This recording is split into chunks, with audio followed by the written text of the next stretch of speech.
We're getting the facts on the second Trump administration, with the Department of Government Efficiency, or DOGE, looking for taxpayer-funded programs to cut.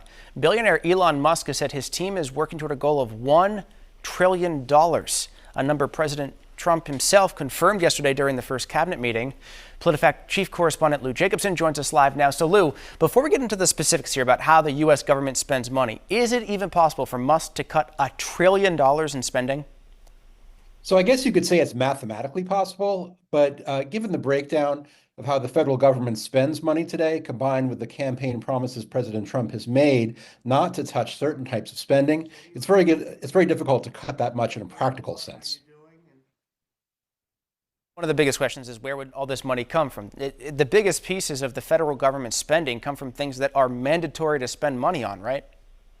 Yeah, so about 2/3 of federal spending comes from so-called mandatory spending. The best known types of mandatory spending are Social Security, Medicare, and Medicaid, plus veterans benefits and military pensions. Another 12% or so is interest on the debt, which we really can't skip out on paying. So all of that takes up about 3/4 of the federal budget. In theory, things like Social Security and Medicare could be cut if Congress chooses, but Trump he consistently promised during the campaign not to cut those two programs. So that does complicate the process of cutting $1 trillion.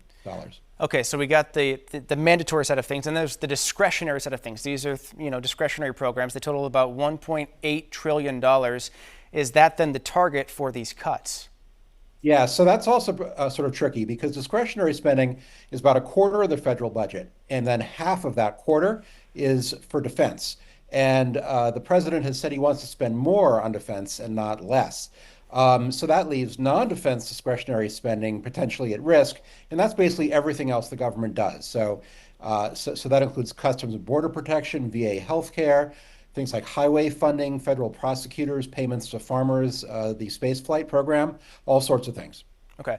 So, Lou, once we start talking about these giant numbers, get past billions into trillions, it's hard to kind of understand it. Could you put what $1 trillion in federal spending cuts would look like for us in context?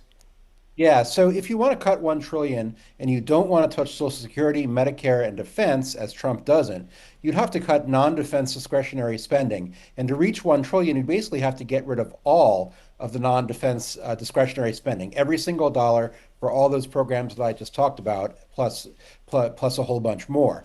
And by the way, you've heard a lot about federal layoffs in the past couple of weeks. Well, the total cost of the federal workforce is about $350 billion per year. So even if you got rid of every single federal employee, that would only get you 1/3 of the way to $1 trillion.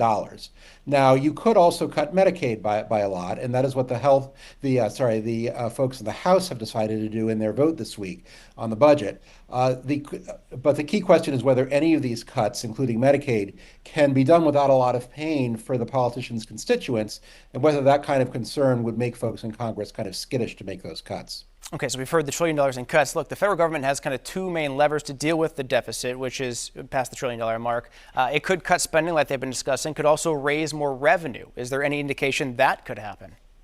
Yeah, well, it certainly could. But again, Trump has ruled that out. He says he wants to sign a big tax cut bill for basically everybody, people and corporations. So it's really difficult to get to that $1 trillion figure. All right, Lou Jacobson with PolitiFact. We appreciate your time as always. Thank you. Thank you.